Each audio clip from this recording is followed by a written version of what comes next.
Before you start this episode, this is just a reminder that History Hack does have a Patreon account and a Ko-fi account as well. You can either register to subscribe and throw us a few quid every month, or simply buy us enough caffeine to continue through to the next episode, because frankly, we run on fumes most of the time. Hello and welcome to another episode of History Hack. I've decided, seeing as it's half term, I've brought a miniature co-host with me, someone who doesn't come very often. He is the R2-D2 to my Luke Skywalker, the Frodo to my Gandalf. Ollie, say hello. Hi. Ollie, what do you know about the Crusades? As much as I do. Brilliant. Okay, so both of us are going to learn something today because we have Helen Nicholson here, who is a historian who specialises in the Crusades and the crusading knightly orders, such as the Templars, the Hospitallers, and their warfare. And she's written extensively on these subjects with titles like The Knight Templar, Past Imperfect, Sibyl, Queen of Jerusalem, and The Knights Hospitaller. But she's here today to talk to us about her newest book, Women and the Crusades. So, Helen, welcome to History Hack. How are you doing? I'm fine, thanks. Thanks for inviting me. No, it's no problem at all. As I said in my intro, my knowledge of the Crusades was fairly limited from when I was a kid. Knights in shining armour going over under good King Richard to fight Saladin. And that's pretty much where it ends. And you know even less than that, don't you? Yeah, pretty much. So maybe we should start at the beginning and define what the Crusades actually are. Crusades were holy wars, and they were also called pilgrimages because they were a journey to a sacred place, a spiritual journey where the participants expected to get some sort of spiritual reward. For example, having the penance for their sins wiped out, or even participants believed their past sins would be wiped out so that they wouldn't go to hell. They would at least make it to purgatory. They have a chance of going to heaven if they died during the course of the crusade. Now, the crusade idea began with the papacy, and Pope laid out certain things that crusaders would expect. Their property would be protected, their dependents would be protected while they were away on the campaign, and they were fighting. This was Christ's business. They were fighting for God. It was God's wars that they were fighting. But not all crusades, or what people regard as crusades, were approved by the Pope. For example, the famous Children's Crusades, which happened in the early 13th century, so after the Third Crusade, the one that everyone's talked about, everyone knows about, as you said at the beginning. They never had papal support. They were a popular movement, that is to say, a groundswell movement, young people setting off to try and recover Jerusalem when those armies of knights in shining armour that you were talking about earlier weren't going. So the young people will do this. Of course, that didn't work out either. If you couldn't go on crusade, by the early 13th century, popes had decided that you could pay some money instead. You would get the same spiritual reward as if you had gone on crusade, and you could then pay for another warrior to go instead, somebody who could fight in your place. So you have what's called the crusade indulgence, when you get the same indulgence for your sins as if you'd gone on crusade yourself. And crusades went all over the boundaries of Christendom. They were supposed to defend Christians and Christian territory. So the most famous ones were in the Middle East. So when Richard the Lionheart was fighting Saladin. But there are also wars in Spain that get the same spiritual reward as fighting against the Muslims in the Holy Land, where the Christian kings of the northern Spain were trying to drive the Muslims of southern Spain out of Spain, which they finally did in 1492. And also wars against the pagans in northeastern Europe. Eventually Lithuania, the main pagan state in that area, became Christian, but the wars went on. And also against heretics within Europe. So famously against the Albigensian heretics in southwestern France and elsewhere in Europe as well. So, in fact, as things went on, almost any war could be declared a crusade by kings just because you're fighting someone who doesn't agree with you. So, ironically, during the wars between King John and his barons in the early 13th century, both sides put crosses on their surcoats and declared that this was a holy war. Oh, wow, that's really interesting. I mean, yeah, I've not really considered that they do that. That is quite interesting. I know in later medieval things, everyone kept claiming that they were working for the Pope. And when there ended up being two popes or even three popes at one point, they got really confusing. One of the big problems with the Middle Ages, though, is sources. What kind of evidence is there, and what problems are there with the existing sources? There are quite a few narrative accounts because these great expeditions obviously inspire people to write about either God helped us on this campaign and this is how he helped us, or God did not help us, we lost, and this is why we lost. These are quite moralizing, and if they did lose, then the writers were looking for reasons why they lost. So they're looking for scapegoats, and this is one problem in looking for women in the Crusades, because an obvious scapegoat is all these women who came along and distracted the warriors from their true course. On the other hand, you have the medics of the period saying, well, men and women need to have regular sex, otherwise they will get ill. So husbands, take your wives with you, because you can't do without your wife. So the narrative sources tend to be moralizing. They tend to be full of stereotypical figures. So the great hero, like Richard the Lionheart's the great hero, or alternatively, in other versions of the Third Crusade, Richard the Lionheart is the great villain. And as I say, women are either the people who undermined the men, or they can be the women cheering the men on from the sidelines. But actually finding rounded figures in these narrative accounts, often written quite a long time after the Crusade, can be quite difficult. And then they even invent women sometimes if they need a moralizing figure to put in there. Why women should not go on crusade. I will tell you this sad story of this princess who didn't actually exist, who was captured by the Turks and never seen again. Apart from that, we have a good many documentary sources, people making their wills, people borrowing money to go on crusade, and people making donations to religious houses. And this might be husband and wife doing this before they set off, or the wife is going by herself because her husband has died. They were going to go together, but now she's going alone. Or even legal records where so-and-so has not turned up in court because they've gone to Jerusalem. And if this was, for example, during the Fifth Crusade, we assume that they've taken part in the Fifth Crusade. Some of these people would not actually be going to fight. They might be going on pilgrimage, but they would be going under the umbrella of the Crusade expedition with the aim of getting to Jerusalem with the help of the Crusade they're taking part in. So such sources are likely to not have the same biases as the narrative sources. On the other hand, they don't tell us so much about individuals. They just tell you about the people who are involved at that moment.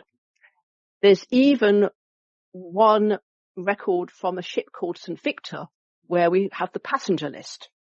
It was on its way to join King Louis IX of France's crusade in Egypt, and it got to Messina by July 1250, and they discovered that he wasn't in Egypt anymore. Well, yes, he was going to the Holy Land now. So are we going to the Holy Land? Are we going to Egypt, to Damietta, to join him there?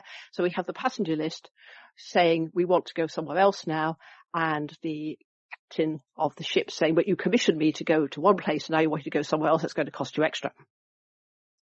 And among this, around about 450 people on the ship as passengers, then about 10% of them are women, of whom about half are with their husbands, and the other half are women either travelling with other women or travelling alone. We'd like far more records like this one. This one has happened to have survived as part of this legal argument about who's paying for this.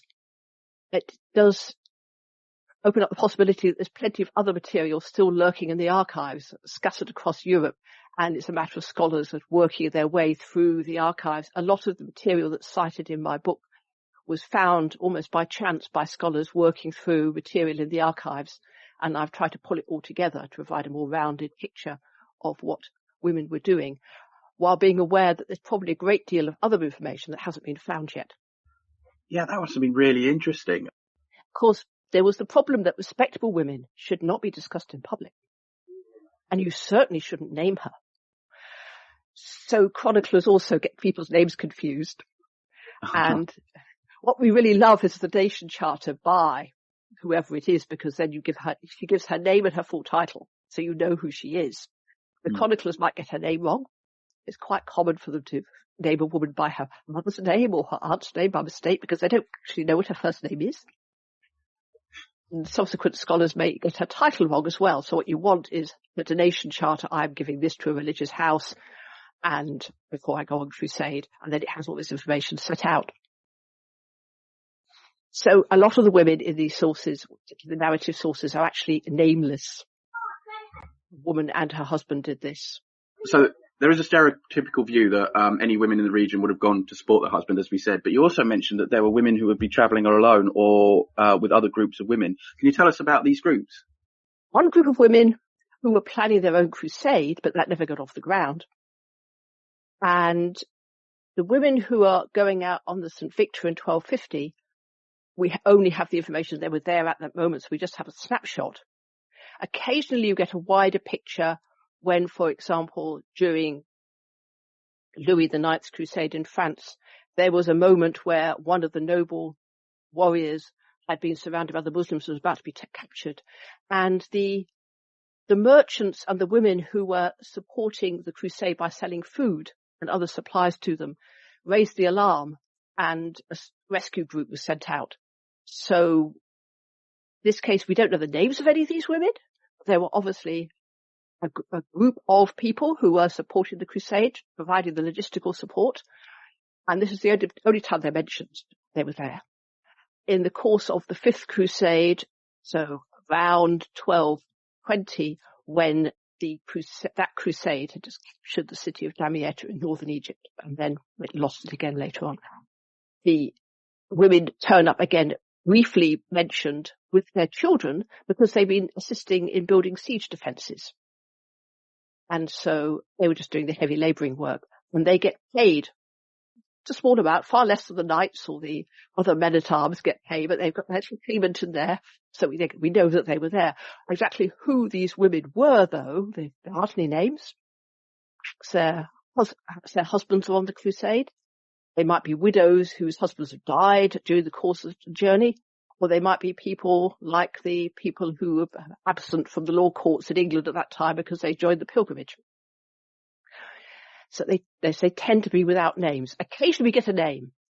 Again, King Louis IX's crusade, there's just one mention by his friend John, Lord of Joinville, that when the French army was retreating, I say French, it was supposed to be in his national force, but it's largely French, retreating again north towards Damietta. The king was very sick, and his companions laid him in the lap of a bourgeoise, female bourgeois of Paris. And Jean de Joinville says nothing else about her. She is presumably the Hacienda Physica, the physician Hacienda, to whom Louis IX later made a donation. So he gave her a pension, and her husband, for all the things that she'd done for him during the crusade. So Louis's physician is on the crusade, or rather his male and his female physician. And we have a name, she's Hacienda. And they're mentioned again when they're back in Paris, and then some years later there's a reference to them in another document. We don't know what training they'd had. You didn't have to have any university training in those days to be a physician, but presumably she was very skilled at her job because Louis survived. Absolutely. You don't get to be the king's medic if you don't know what you're doing, if you're not good at what you do. Indeed. There's the added risk that if you do botch it, then you may not be in the world for very long. Yes, for both, either you'll be in trouble with the king, or they would all just have been completely destroyed by the Muslim army. Also, during that crusade, the Queen of France was there, but she stayed at Damietta, and she gave birth twice during the course of the crusade. There was a war that long, but she also had her serving women with her, and they're mentioned at one point by John, Lord of Joinville again, because one of them managed to set fire to the Queen's cabin on the way back by mistake. So they're rushing about madly trying to put the fire out, and everybody thinks they're going to drown, etc. No, they were saved, and it was entirely an accident. And John explains how it happened. It was she just managed to set fire to a piece of cloth. That's the trouble about using candles for lighting. It must have been a constant hazard on these expeditions, especially on wooden ships. Wood spreads fire. Thanks. But we've talked briefly about some of the military roles that women would have been involved in, but what other kind of roles were they doing?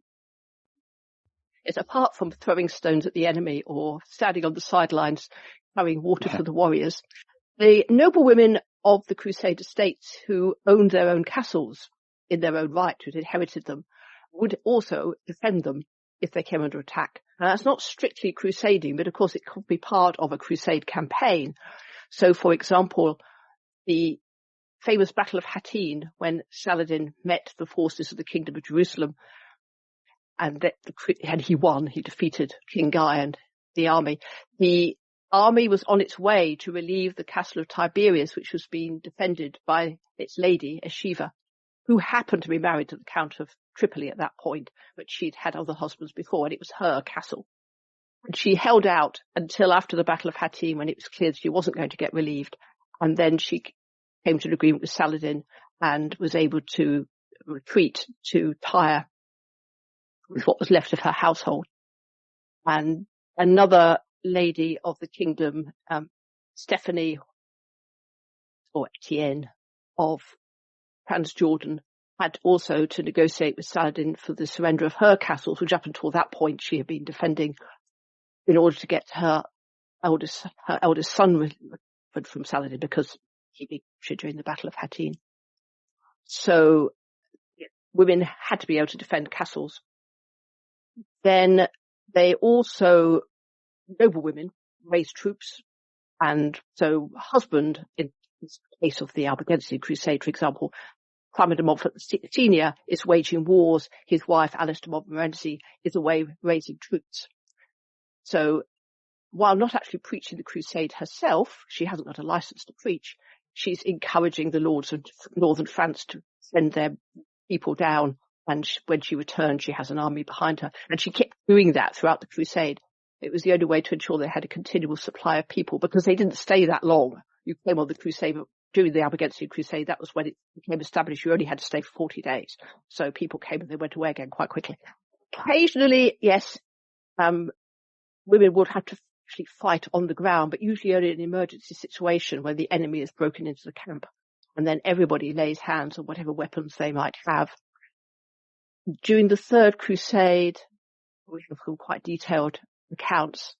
There is, for example, when there was a naval attack on the besieging Christian camp at Acre, the Muslim ships were trying to relieve Acre, which at that point was held by Saladin, and the Christian ships went out, the Crusader ships went out to meet them, and a Muslim ship that then is dragged ashore, the people are dragged off, and it's the women who run down to the shore side and kill the men with little knives. They didn't have large swords to do it. So these men died ignominiously because they were killed by women who were not strong enough to kill them properly. So they took a long time about it. And you think, yes, right. Wow, that sounds brutal. And the shame of being killed by a woman, yes. Because a noble warrior would not expect to be killed by a woman. Incidentally, Simon de Montfort the Elder was also killed effectively by women because they were working the stone thrower that hurled the stone that killed him at the siege of Toulouse. Yes, and that was obviously the work of God to show that Simon de Montfort was in the wrong, because he was killed by women in an unknightly death. Here we have the stereotype problem again. Yeah. There's quite some formidable women that you wouldn't necessarily have heard of that are doing some really amazing stuff out there. And like I said, everything gets lost in the stereotype of male knights in armor and lords and kings, and lots you wouldn't necessarily think about that women would have such an active role. Of course, everybody in a military campaign has to turn their hand to something. The army can't afford to have any useless mouths. Everybody has to be prepared to work in some way or other. And the descriptions of preparing a city for defence, for example, with wives, mothers, young women, children, small children carrying stones to fill in ditches or build up ramparts, and working with shovels and spades and garden forks. And we think, yes, the writer is possibly exaggerating slightly, but the picture is of absolutely everybody laying to with everything they've got to defend the city in that particular case, or to defend the besiegers' camp, if we're looking at a crusading army besieging a city. Yeah, I mean, the idea of getting little children to build trenches and walls, that sounds like quite a good idea, don't you think? No, you will not put me through labour. Well, you'd enjoy it, though. Yeah, out in the sunshine. Out in the sunshine, digging away. I like down a muddy ditch. Yeah. You like muddy ditches? No. One of the brutal facts of war, though, is that civilians are often brutally maltreated by opposing armies. So how did women on both sides, you explore both sides of this, how do they experience being defeated and being prisoners? There's the constant question among those who are about to be captured. Do you want to be captured, or would you rather die? Is it more honourable to go down fighting, or would you prefer to take the risk that you'll be enslaved but you might get ransomed and you might survive? So those who chose death are honoured by their co-religionists. So, for example, there are the heartrending accounts from the Jewish communities in the Rhineland when the first Crusaders who were marching down through the Rhineland, this is one group of the Crusaders which should be addressed, in 1096, attacked the Jews and stirred up the townspeople to attack the Jews being attacked by the worshippers of the corpse, as they put it, commenting on the common imagery of Christianity worshipping the body of Christ on the cross. They're not prepared to give in to these people, so they choose death instead, and mothers killed their children and then killed themselves, and fathers killed their wives and children. It's heartrending. By the time it got to the Second Crusade, the Jewish communities had obviously rethought this one a little bit and decided the best thing to do if they were going to survive was to keep their heads down somewhat. So there was one account of a woman who, having been dragged by the Christians into the church and told that she was to become a Christian, and spits on the crucifix, whereupon they beat her up and leave her lying on the floor. But she's rescued later on by a Christian woman who comes in to tidy up the church. And this woman takes her under her arm and helps her to escape. So just because there's a religious difference doesn't necessarily mean that women are against each other. They may help each other, in fact, out of sheer human charity. Doesn't always happen, though. And there's at least one account from the Hussite Crusades in the 1420s when the female Hussites were killing Catholic women, or the Catholic women were killing female Hussites. And though they thought they could trust each other, they found in fact they couldn't. Again, heartrending stories during the Third Crusade of the women who'd been captured after the Battle of Hattin, who didn't know what had happened to their husbands, their brothers, their children, and am I the only one left in my family? And the Muslim writer Ibn al-Athir has a story of two Christian women who've been captured and enslaved, meeting each other and falling over each other's shoulders and crying and weeping and laughing and being so glad to see each other again. You must have this sudden, very short insight into what their lives were like. And we have no idea whether they were ever ransomed. Because there were groups who were set up, among all these religious groups involved, to try and ransom their own people back. Sometimes this worked. Sometimes the other side wasn't prepared to release them, particularly if they claimed that their prisoners had now converted to the new religion. The Syrian nobleman and warrior, Usama ibn Munkid, was most shocked that some Christians who had been captured, this woman has been captured and she's converted to Islam and she's much honoured among the Muslim people, and she chooses to run away and marry this Christian labourer, somebody of no account whatsoever. What did she do that for? I mean, she'd come into the true faith and now she's gone back to her old dirt. And likewise, when the Hospitallers, one of these military religious orders I study, in the later period, during the time of the Hospitallers on Malta, had captured a ship on its way to Mecca from Constantinople, and two young women and a young man, all of the same family. The young man, unfortunately, we don't know what happened to him. He was probably sent to the galleys to work as a slave, and he would have died there. Two girls, however, were given as gifts to the Queen of France and one of her noblewomen, where we were told they converted to Christianity and married Frenchmen. Well, their mother back in Constantinople was trying to get them and negotiated with the Sultan, bullying the Sultan, telling him he must get her daughters back. And the Sultan did everything he could. But the French crown was very reluctant to let these young ladies go because they were almost a prize of war. Islamic noblewomen who'd converted to Christianity, therefore proving that Christianity is the superior religion. So these two young women were never released. And we don't actually know what they thought. I mean, they made the best of the situation they were in, but their actual opinion of what happened to them is not recorded. You also mentioned in the book there was I forget where. I've had far too much information come into me today, and things have fallen out the back of my head. About a group of crusaders in the north part of the region had captured a city. They rounded up all the women and made them march naked back to their territory. And then the women came out, the Christian women came out and told the men off and clothed the women and said, if you maltreat your prisoners like this, imagine what they will do when they come back to us. In fact, this was on the Muslim Christian frontier between, it must be Aleppo. There were Muslim women who'd been captured by the Georgians who were Christians, yes. But it's still the inter-religious warfare. Yes, as you say, if you treat the women like this, they will treat us, and of course they did. So this is Ibn al-Athir, I think, was obviously very impressed, and as a warning to his own countryfolk, don't treat people like this, because you'll get reprisals next time your people are captured. Because this is all part of the stereotype. How the women were treated was regarded on all sides as a measure of the civilization, the kindness, the humanity of the other side.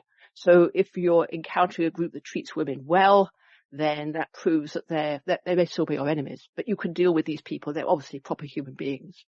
If they treat them in a barbarous way, if they slaughter them, or if they make them march naked across the countryside, as you say, and that shows that they're just barbarians. And then you treat them like barbarians. Absolutely. Were these sort of reprisals quite common? Yes, it does depend on the crusading front, however. Some are, and also who's in charge, because, for example, Saladin is always depicted as being a very just and pious ruler, and people at the time expected to be treated more generously by Saladin. And he made a point of doing what we would say in the West, chivalrous thing. So after Jerusalem fell to him, for example, he let the noble women depart rather than holding them as prisoners. He didn't have to do that because he could have held them as prisoners or slaughtered them, for example. So he let Queen Sybil leave, for example, and Stephanie of Transjordan, and a Greek noblewoman who'd been living in the city. Whereas on the northeastern European frontier, where you have the pagan groups, mainly the Lithuanians, and Poles, who are Catholic Christian, and the Teutonic Order, who are Catholic Christian, but seem to be prepared to side with anybody who will support their war. To the north of these groups on the coastline, Morania, again, is Christian, but quite happy to ally with the pagans against the Teutonic Order. So the chronicles of the campaigns are a continual line of, they took our castle and they killed all our women and all the children, and they killed all the men, or they captured all the women and put them away into slavery. And then we went after them and rescued them. Except occasionally the women are actually allowed to defend themselves, and there are a few stories of women who are being pursued by the enemy, managing to rescue themselves. One, when she turns on her pursuer and strikes him down. So occasionally accounts will let the women have agency, but it's more chivalric to depict the men rescuing the women. Yeah, there's again back to the stereotype of the knight in shining armour rescuing fair maid. Yes, no idea that sometimes he might need rescuing, he might need her to help him. But away from the battlefront, you describe how women have also played quite a major role in diplomacy and conversion. Certainly diplomacy, because they're supposed to be non-combatants, according to most societies' regulations. Women were involved in diplomacy, letter writing. So during the course of the Second Crusade, Eleanor of Aquitaine, who was married to the King of France, Louis VII, but she's later more famously married to Henry II of England, but during the Second Crusade, she's still married to Louis VII of France. She was receiving letters from the Empress of Constantinople, who was actually born a German, Bertha, but had changed her name when she became Empress of Constantinople. And so that's part of the diplomacy between the King of France and the Emperor of Constantinople, as if the leading women can set a friendly diplomatic base, and then the men can negotiate, not through their wives, but against this background of friendly relationship between the women. And the men don't have to demean themselves so much to talk to each other. because their wives have already established this friendly relationship, or this diplomatic relationship. And likewise, the Empress of Constantinople ensured for the leader of the German contingent in Conrad that his army had safe conduct and food so that they could travel on their way to Jerusalem, intervening with her husband to ensure that the German army was well treated. Later on, Eleanor was negotiating with her uncle Raymond of Antioch and tried to work out which was the best strategy to take. Should they attack the northern Syrian cities that were held by Nur al-Din's son of Zengi of Mosul, or should they go south to Jerusalem? And Raymond has obviously got ideas for campaigns, and he wanted the King of France to help him, and Louis wasn't very keen about this. He wanted to go south to Jerusalem, and Eleanor was trying to negotiate between them, and that didn't go so well. In fact, Louis seems to have decided that his wife was being far too friendly with her uncle. Presumably they disagreed over strategy, and rumours started to circulate that she was having an affair with him. In fact, she may just have been telling her husband.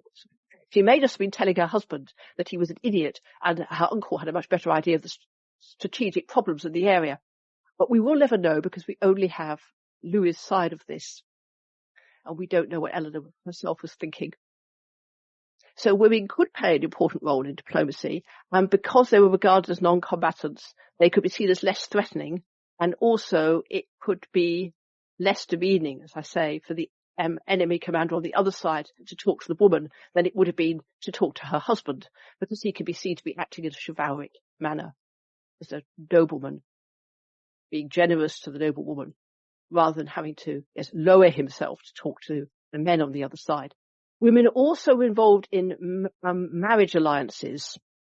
Sometimes the woman is a negotiator, and sometimes the woman is sent off to marry somebody on the other side. This was quite common in the Middle East between the Georgians and the Armenians and Muslim princes in the North Syrian border area. And also in between Egypt, Nubia and Ethiopia, various Muslim peoples in the region and the various Christian peoples had marriage alliances, and the convention was either nobody has to convert or the person that moves converts. So the young princess who goes to marry the emperor of Ethiopia becomes a Christian, or the young princess from Nubia who goes to marry a Muslim prince becomes a Muslim. It's not demeaning in any way. However, when Richard the Lionheart suggested that his sister, who was the Dowager Queen of Sicily, should marry Saladin's brother Al-Adil, that fell through. It's not clear whether he was ever serious about it.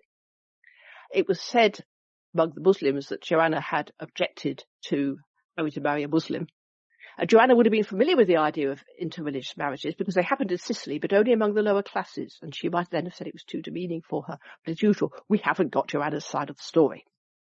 In fact, we haven't even got Richard's side of the story here. We only have the reports by Saladin's side, who are most bewildered. They never expected the King of England to come up with this idea. So it could just be Richard being a sly fox as usual and coming up with something that he thought would completely floor his Muslim opponents, which it did. There's sufficient time for him to get his own forces together and rethink his own strategy. Yeah, that sounds good. Sort of a delaying tactic of see Saladin sat there scratching his head going, do you think he means that? Yeah. And Al-Adil thinking, well, it sounds like a good idea. It doesn't sound like the sort of thing they were doing before. What are they playing at now? And they didn't trust Richard an inch, quite justifiably. Oh, absolutely, yeah. If we head back to the home front, a good chunk of the noblemen and indeed lots more of the poor men who have gone off to fight, does that mean that women that are staying at home are having to give up sort of their traditional roles and take on what was the society's more traditionally male roles?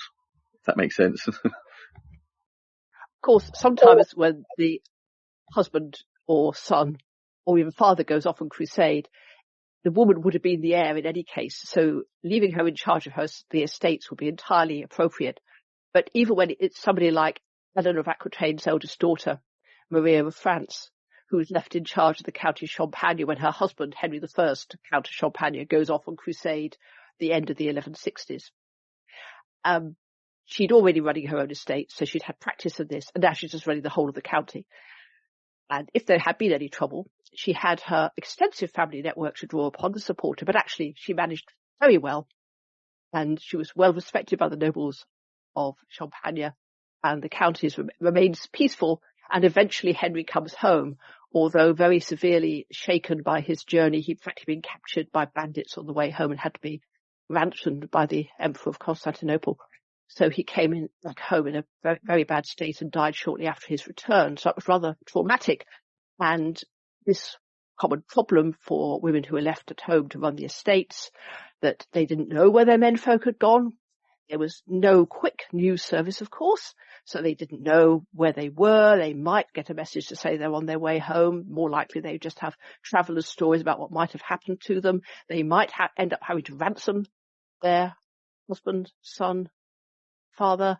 In the case of Maria, in fact, say the Emperor of Constantinople stepped in and did that for her. And later on, Maria's son, Henry II, went out to join the Third Crusade, and he kept sending her instructions. So it wasn't a sole regency this time. She was regent for the county, but she was also getting messages from him to tell her what to do. And eventually then she gets the news that he become ruler of Jerusalem. He hadn't been crowned, and then he was dead. He fell out of a window, in fact. It wasn't a terribly honourable death.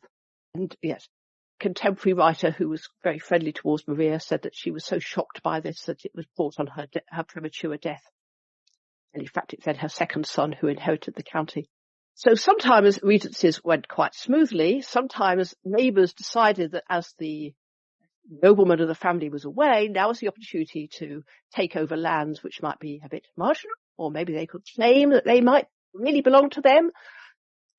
So when the Count of Flanders set off to Jerusalem in the 1140s, his wife Sybil, who was actually the daughter of the Count of Anjou, so again comes from a good military tradition, finds that she's under attack from her neighbour, the Count of Hainault, who rather fancies some of her land.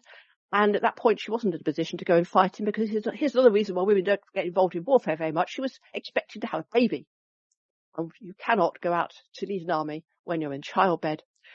However, when the Count had retreated and she got over having the baby, Sybil takes her army out and attacks his land, harasses them like a lioness, as one contemporary writer wrote it. And things got to such a pitch the Pope had to intervene and make peace between them. But she wasn't blamed for doing this. What she did was regarded as totally justifiable, because Hainault had attacked her lands without any justification, and they should have been under protection. So he had no business doing that while her husband was away. Lots of dangers can occur, and this happens for people of lower status as well. There are various cases end up in the law courts because her father had gone away to Jerusalem, left daughter in the care of her father, for example, and she was murdered, or she was kidnapped, or father comes back and finds his daughter's married somebody. Was that done with her will, or by somebody who had his eye on the family lands and thought this was the easiest way of getting hold of them? So then there's a law court case to try and sort this out. And these things can be still being argued about in the next generation. There's a dangerous matter being left behind as well. And even if your family member is reported dead, is he actually dead? He might come back years later. Or sometimes if it's the woman who's been reported dead, she's on crusade and the rest of the family doesn't know what's happened to her. Can her husband remarry? What happens if they turn up years later? And the canonical view, the view of church law is, actually, if the person turns up later, it turns out your subsequent marriage wasn't valid, you're an adulterer, bad luck. You've got to go back to your original spouse, which does seem a little hard when you didn't know what happened to them. Well, absolutely. If you've gone through the mourning process and you haven't seen them in about 4 years, marry again, and then your first husband rolls up. Like, yeah, I've been to the Crusades. What have I missed? Hey, who's that man? Yes, and indeed, if it's years and years later somebody comes back, nobody will recognise them. Yeah. So I've come back to reclaim my county, and the daughter was 10 when he disappeared, and her husband, who was a distant relative, hardly was also far too young, and almost everybody who remembers him is dead, and those who might have seen him when they were in their young adulthood, it's so many years ago, and he's grown a beard, lost weight, gained weight.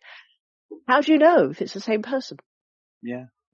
And no DNA testing. This is true, yeah. If you had, because I know there were quite some stiff punishments for adultery, if you had married again, believing your husband to be dead, would you be punished for it, in the same way? Well, officially, yes, you'd have to go through the penance for being an adulterer. It would, of course, actually depend on your priest and what they thought. So I think in practice it would depend on the individual cases. Did this person genuinely wait a year and a day and much longer to ascertain whether the other person is dead? Did they remarry in decent haste? And it may well be that there was really no option, because a woman in possession of a large estate does need somebody to lead her army in the field, and it's probably not practical for her to do it. So she may effectively have to remarry, have somebody to defend her land. Not to mention the fact that her lord, whoever that might be, probably wants to marry her off to one of his favoured noblemen. So again, she may not have any choice. Yeah, so you get the double jeopardy of not wanting to marry this nobleman, and then having to go through penance for being an adulterer, even when it wasn't your idea in the first place. Really unfortunate time. Another podcast I listen to from time to time, and as they keep saying, the past was really the worst at times. Yes, I don't know why anyone thinks that it was a good time or good place to live. Oh, no, it's the rose-tinted glasses of hindsight, I guess. But what sort of spiritual support did they do? Because it wasn't all about physically going to the Holy Land or looking after your lands. They did they tried to communicate through God as well, didn't they? Yes, prayer, in fact, was regarded as an essential form of support for Crusaders. So popes organised formal liturgies and instructed communities to go on processions with the men going this way around the church, the women going that way around the church, or saying certain prayers, singing, and so certain penitential acts like everybody will fast for 3 days, whatever, to support the Crusaders. In fact, in the late 14th century, early 15th century, the Teutonic Order wrote to the Pope. Some leading members of the Teutonic Order wrote to the Pope to point out that they had these very spiritual women who were assisting them in their work through prayer. And this was their new kind of knighthood, which was originally a description of the Templars by Bernard of Clairvaux in the 12th century. Their new knighthood who fights alongside them, but it's prayer. They were actually hoping that the Pope would canonize one of these holy women who'd been praying for them, Dorothea of Montaut, who died a few years previously. So they thought prayer was very important. It's part of the battle line.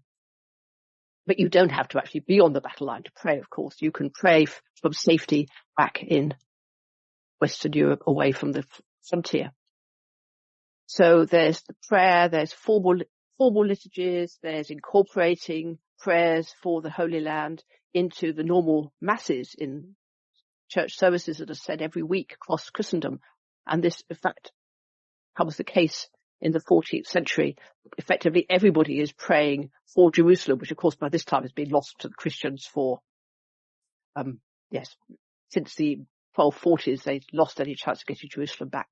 Nevertheless, pray for Jerusalem every week. If you're a Catholic Christian, you will be praying for Jerusalem every week. Apart from that, whenever a new expedition to the east was organised, there would be indulgences to buy. So quick, go out, don't just buy your indulgences for yourself. You put your money forward to pay for a warrior to go out to the east or whichever happens to be the crusading front this time. And you will get so many days off your time in purgatory and or have certain sins forgiven, be allowed to eat eggs in Lent, or you can buy them for other people. Perfect Christmas present. 100 days indulgence. And some of these were actually clearly aimed at women. So, for example, I say eating eggs in Lent or legitimatizing children who had carelessly been born in adultery, or something of that sort. How could women go about commemorating the Crusades and the fallen? Well, a woman of noble birth had far more resources at her hands, of course, to do this.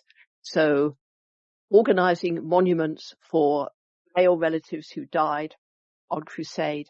There's a touching story in John of Joinville's account of Louis IX's crusade of a noble woman who'd actually, having the body of somebody who died in campaigns in Egypt years before, having been returned to the Christian camp, she organised the funeral.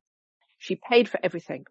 She even gave money to each of the noble people who were going to attend the funeral so that they could put it into the offertory to make sure that her relative was properly commemorated and the suitable prayers were said.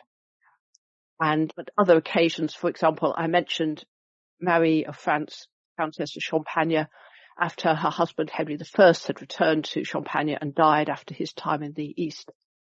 He'd already set up his own tomb. He'd all commissioned this and had it built during his lifetime. But she appears to have added one of the inscriptions on the side to say what a holy person he had been, how pious, how he'd given his life for Christendom, and so on. This is obviously written after his death. And so Maria is the obvious person to have done it. Sometimes, yes, we can point to it's his daughter, it's his wife who's created this tomb and is responsible for the inscription. And of course, organising commemoration for crusading is great for the family. We commemorate our great pious ancestor, but also for whichever religious establishment you put the tomb in, presumably some monastery that's attached to the family that the family supports, because they will also have a crusader buried among them. This particularly holy person who is commemorated here and we're associated with them. We may get pilgrims from the family coming here to see it, making rich endowments.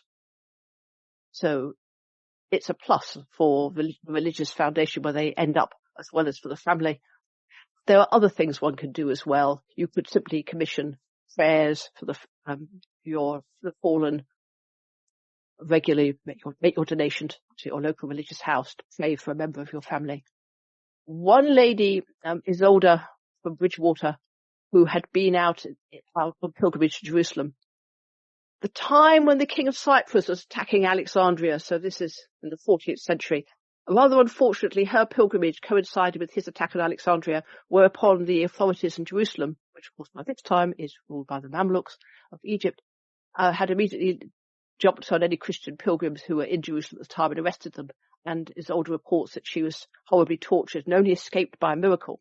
So having got back to the West, she wants a commemoration for herself. She wants to set up a chapel with prayers to be said to thank God and Our Lady for rescuing her. Pope says, no, you don't need any extra chapels. We've got enough chapels in Bridgewater.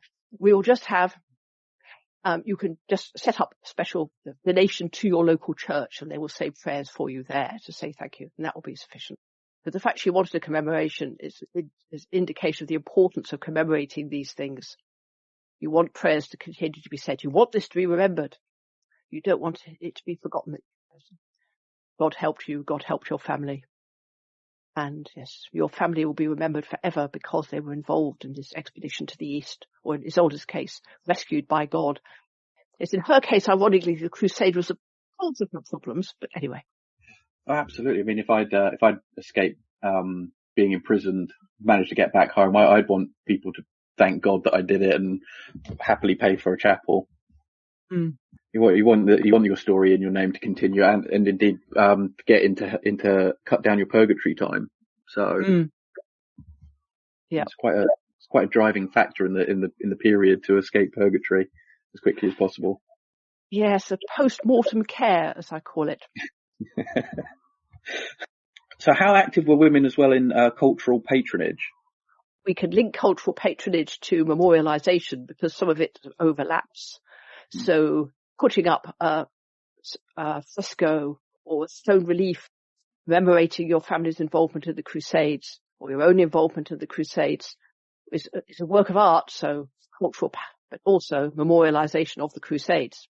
But then also In the book, I talk about women writing letters. Not many of these survive, and sometimes they may be forgeries. We certainly know that while Louis IX was in Egypt, his wife, Margaret, was writing to her sister, who was married to the King of England. Eleanor was wife of Henry III of England, keeping them up to date with the Crusades. Women didn't write histories with their names on at this point, although there may be nuns writing historical works, but they don't put their names on them, unlike the monks who do.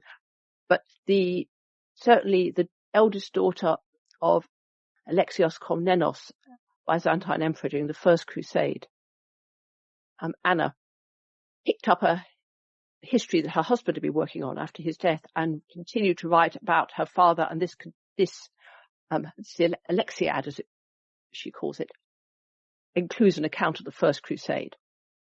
So here we have a woman's take on the First Crusade. Now, Anna was a child at the time of the First Crusade. So we have a combination of the history that her husband had found, her own memories, and the research she'd also done herself, and her own experience of being with her father out on campaign as a child, all mixed up together in her depiction of the Europeans, who she calls Celts, which is a derogatory term.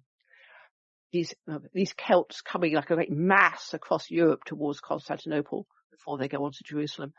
And when they're charging, a Celtic warrior could go straight through a city wall.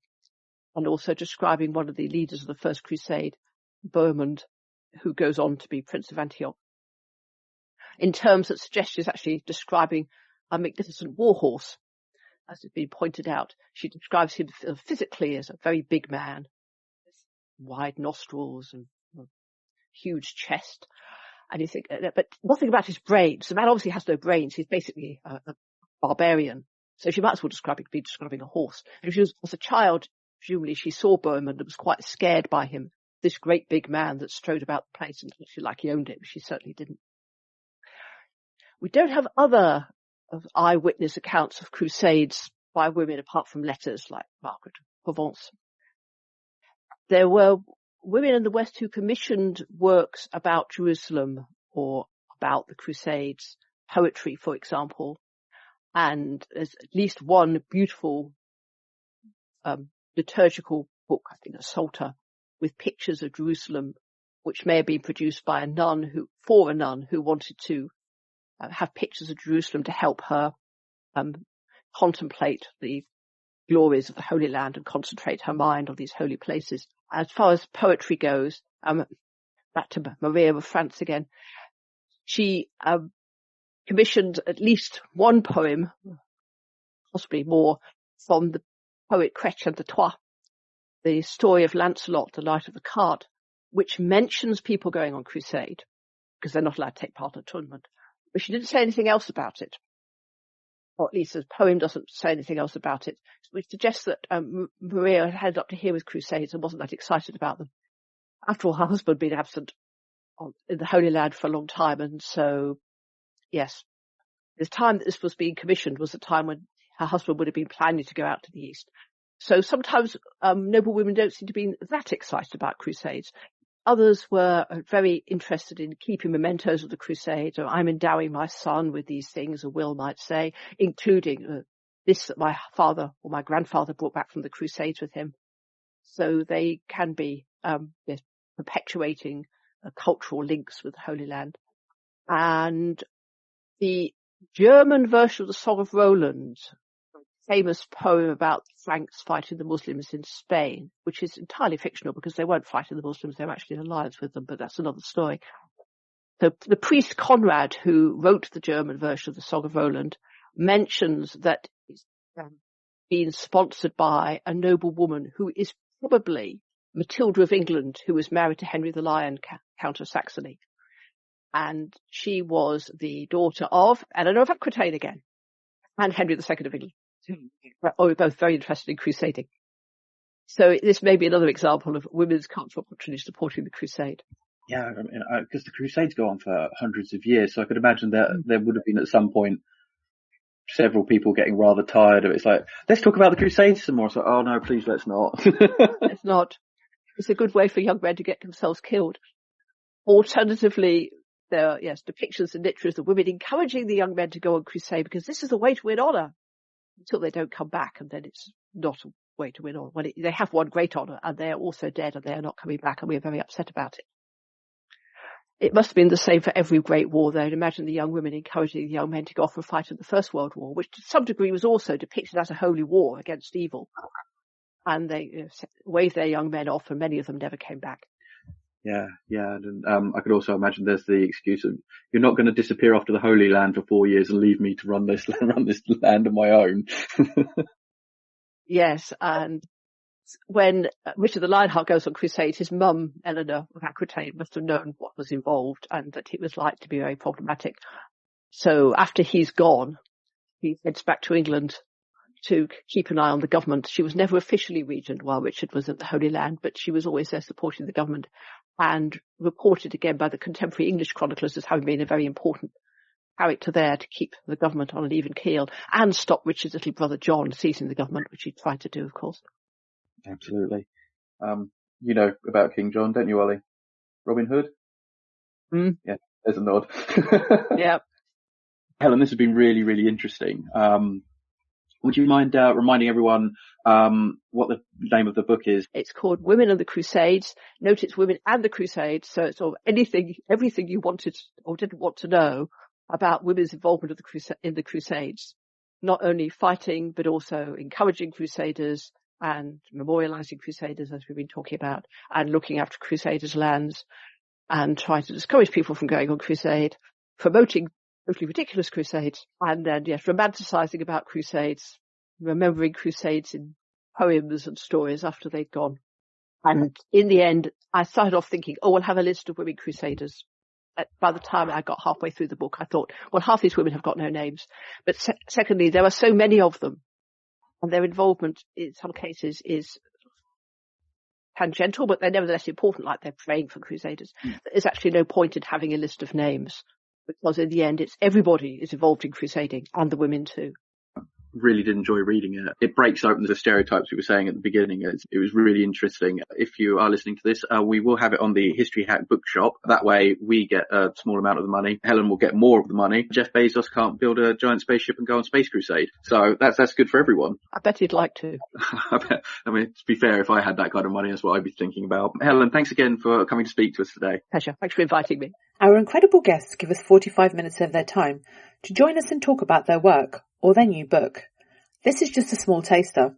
As a result, we have launched our very own bookshop on bookshop.org, where you can find our guests' latest books, you can support them, and you can support us on History Hack. 10% of every sale via our bookshop supports the podcast and allows us to keep going and bring you more top-of-the-line guests. You can find our bookshop at bookshop.org/shop/History Hack, or search for us in the shop section. Thank you so much for your continued support. We really appreciate our listeners and supporters. So make sure you get down to the bookshop and grab yourselves a new book.